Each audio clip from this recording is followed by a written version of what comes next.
Hare Krishna. All glories to Srila Prabhupada. So आज हम पापांकुश एकादशी या इसको कई लोग पाशांकुश एकादशी भी बोलते हैं, उसके महात्म्य पर हम लोग चर्चा करेंगे, जो कि ब्रह्म वैवर्त पुराण में इसका वर्णन आया है। और युधिष्ठिर महाराज प्रश्न पूछ रहे हैं भगवान कृष्ण जनार्दन को स्वयं, और भगवान कृष्ण खुद इसकी व्याख्या कर रहे हैं, इस एकादशी के बारे में बोल रहे हैं कि इस एकादशी के दिन भगवान पद्मनाभ, जिनकी नाभि जो नेवल है वो लोटस फ्लावर की तरह है, एक पद्म कमल के फूल की तरह, उन परम भगवान का ध्यान इस दिन विशेष रूप से करना चाहिए। और भगवान कृष्ण ने कहा कि इस एकादशी का पालन करोगे, देखो पहली बात है, जितने पाप किए, गंदे से गंदा, खराब से खराब पाप, पिछले जितने भी जन्मों में, पहली बात है वो सारे खत्म हो जाएंगे।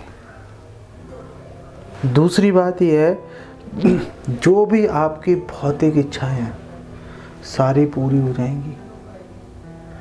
और तीसरी बात कि इच्छाएं पूरी हो गई, अब मरने का समय आ गया, अब क्या होगा? जब शरीर छोड़ोगे भगवत धाम, काम खत्म। मतलब कोई कहीं पे किसी तरह की कमी इसके अंदर नहीं है। और भगवान कृष्ण ने बताया कि देखो ये एकादशी ऐसी है, जब तक आप पालन नहीं करोगे तब तक पाप पुरुष आपके शरीर में निवास करता रहेगा। जिसने भी एकादशी का पालन नहीं किया, चाहे आप बचपन में कर लो, चाहे आप जवानी में कर लो, चाहे बुढ़ापे में कर लो, अगर नहीं किया तो पाप पुरुष आपके शरीर में निवास करता रहेगा, दुख झेलने पड़ेंगे बार बार। और अगर कर लिया तो देखो, कोई भी व्यक्ति है, उसके 3 संबंध होते हैं बेसिकली। पिता की ओर से एक परिवार आता है, माता की ओर से एक परिवार आता है, और पत्नी की ओर से एक परिवार आता है। 3 परिवार आते हैं। तो उसने कहा जो पिता की ओर से परिवार है, 10 पीढ़ियां मुक्त, उद्धार हो गया। माता की तरफ से परिवार आ रहा है, 10 पीढ़ियां उद्धार हो गया। पत्नी की तरफ से जो परिवार आ रहा है, 10 पीढ़ियों का उद्धार हो गया। उनको पता है नहीं पता, भाई फर्क ही नहीं पड़ता, उन्होंने क्या किया क्या नहीं किया, कोई फर्क नहीं पड़ता। 10 पीढ़ियों का उद्धार का मतलब ये नहीं कि भगवत धाम चले जाएंगे। उद्धार का मतलब होता है कि अगर कोई प्रेत योनि में पड़ा हुआ है, कोई दुख झेल रहा है, निम्न योनियों में है, वहाँ से उद्धार होकर मनुष्य जन्म मिल जाएगा, भगवत भक्ति करने का अवसर प्राप्त हो जाएगा। ये बात जानना बहुत आवश्यक है। भगवत धाम जब तक शुद्ध प्रेम विकसित नहीं होगा, भगवत धाम नहीं जाते। ये एक एकादशी ऐसी है कि आप 100 अश्वमेध यज्ञ कर लो, 100 राजसूय यज्ञ कर लो, मिला के इस एकादशी का पालन करने के 1/16वें भाग के बराबर भी नहीं है।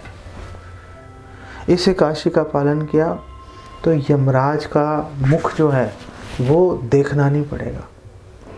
हरि नाम आपने एकादशी को किया, हरि नाम अगर बोल लिया, हरे कृष्णा कृष्ण कृष्ण हरे हरे, हरे राम राम राम हरे हरे, हरि नाम बोल दिया तो समझ लो इस संसार के सारे तीर्थ स्थान आपने यात्रा कर ली। उसका फल आपको घर बैठे ही मिल जाएगा। आपको चाहे कितना ही दुर्गम तीर्थ स्थान क्यों ना हो, चाहे आपका शरीर कितना ही जर्जर क्यों ना हो, चाहे आपके पास पैसों का अभाव है, नहीं जा पा रहे, इस एकादशी को हरि नाम लिया, सब काम बराबर हो जाएगा।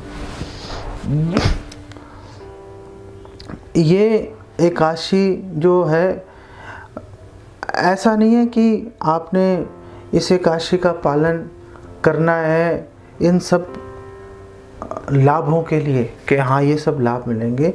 भक्त जो है एकादशी का पालन करते हैं भगवान को संतुष्ट करने के लिए।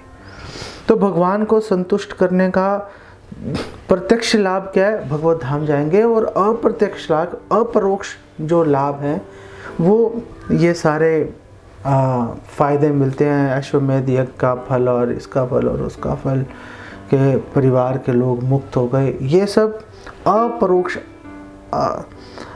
अप्रत्यक्ष फल है ये।